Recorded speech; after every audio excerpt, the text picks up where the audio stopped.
একটা ষড়যন্ত্র, মুসলমানের ঈমান বিধ্বংসী ষড়যন্ত্র আসতেছে।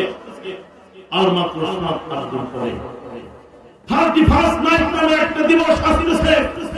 এই দিবসে মুসলমানের নারী পুরুষ যুবক যুবতী এরা 31st নাইট নামে একটা দিবস উদযাপন করে গোটা সমাজের ভিতরে ফিতনা ফাসাদ সৃষ্টি করে। ঠিক কি না বলেন?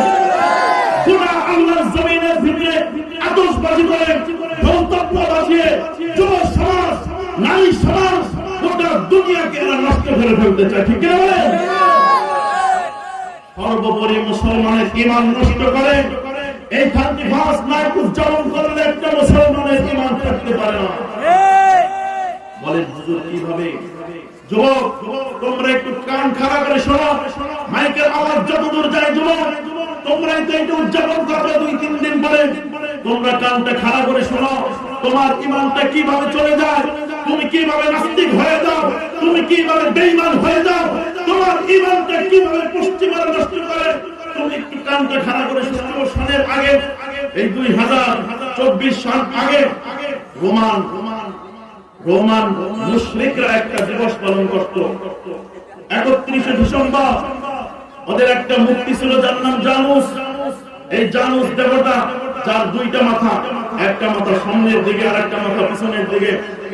এরা 31শে ডিসেম্বর রাত 12টার আগ মুহূর্তে এরা এই জানুস দেবতার পিছনের মাথার কাছে যাইতো, যাইয়া বলতো, ও দেবতা, একটা বছর যে আমরা ভালো থেকেছি, একটা বছর ভালো খেয়েছি, ভালো কেটেছে, ভালো পড়েছি, ভালোভাবে জীবন যাপন করেছি, এইটা তোমার করুণায়, তোমার দয়ায় হয়েছে। বলেন না নাউযুবিল্লাহ।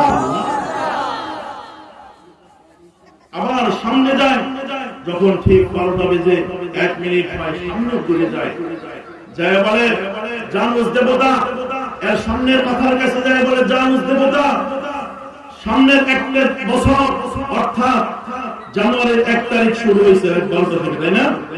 এই একটা বছর জানি আমাদের ভালোভাবে কাটে, ভালো চাকরি হয়, ভালো বিবাহ হয়, সন্তানাদি হয়, ভালোভাবে জীবন যাপন করতে পারি, তুমি আমাদের জন্য এই ব্যবস্থা করে দাও। বলেন না নাউযুবিল্লাহ।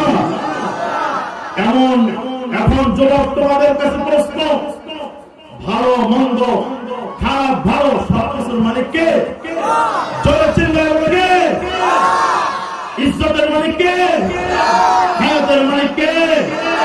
রিজিকের মালিক কে?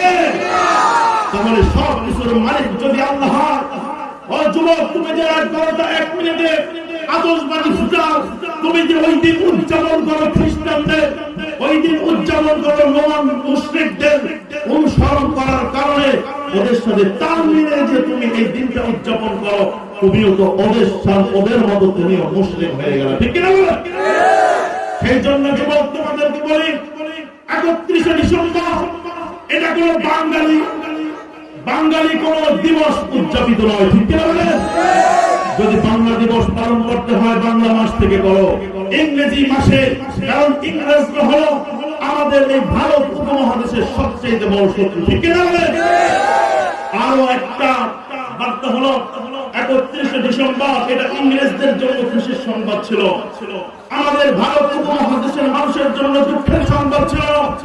কারণ আপনারা জানেন, পৌনে 200 বছর ইংরেজরা উপমহাদেশের মানুষের উপরে রাজত্ব করেছে, এদেরকে গোলামীর জিনজির পরিয়েছে, এদের উপরে রাজত্ব করেছে, গোলাম বানিয়েছে।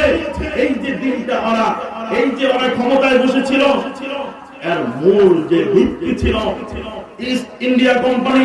এই কোম্পানি এই ভারত উপমহাদেশে যেই দিন তারা স্থাপন করেছিল, সেই দিনটাও ছিল 31শে ডিসেম্বর। সুতরাং 31শে ডিসেম্বর এইটা কোনদিন মুসলমানের উপমহাদেশের কোন মানুষের পালনীয় দিবস হতে পারে না। ঠিক কিনা? সাবধান যুবক, 31শে ডিসেম্বর পালন করা যাবে। আল্লাহর নবী তোমাদেরকে বলে দেয়, শোনো যুবক, আল্লাহর নবী তোমাদেরকে বলে, মান তাশাব্বাহা বিকাওমিন ফাহুয়া মিনহুম।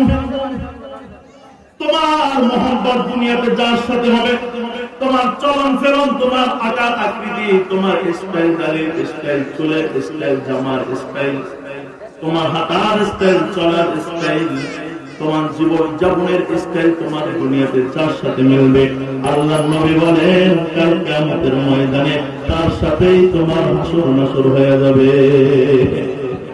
সুতরাং তোমার যদি ইহুদি খ্রিস্টানের সাথে তোমার চলন, তোমার বলন যদি মিশে যায়, তাহলে কাল কিয়ামতের ময়দানে যুবক তুমি কিন্তু ইহুদি খ্রিস্টানের কাতারে তুমি দাঁড়ায় যাইবা। সেই জন্য আসো যুবক, ইহুদি খ্রিস্টানের কোন দিবস আমরা পালন করবো না, রাজি আছি ইনশাআল্লাহ? 31শে ডিসেম্বর 31 নাইট আমরা কেউ উদযাপন করবো না, রাজি আছি তো যুবক ইনশাআল্লাহ? নারায়ে তাকবীর, আমাদের নারায়ে তাকবীর। ইসলাম আমাদের ধর্ম, আমাদের ধর্মের যুবক ছিল ওমর, যার এক কথায় গোটা দুনিয়াকে পেছে।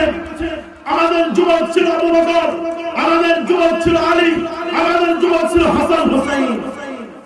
তোমরা যদি অনুসরণ করতে হয়, তোমরা এই লুচ্চা সাকিব খানের মতো একটা নায়কের তোমরা অনুসরণ করতে চাও কেন? ঠিক বলেন? ওর চরিত্র নষ্ট, এই সাকিব খানের চরিত্র নষ্ট। তুমি ওর মতন চুলের কাটিং দিয়ে তুমি বুঝাইতে চাও তুমিও একটা লুচ্চা, ঠিক কিনা বলেন? সুতরাং যুবক, তুমি নিজেকে কার দলের অনুসারী বানাবা এটা তোমার ইচ্ছা। আজকে তোমার কার মতন হওয়া তুমি নিজেই অনুধাবন করে নাও।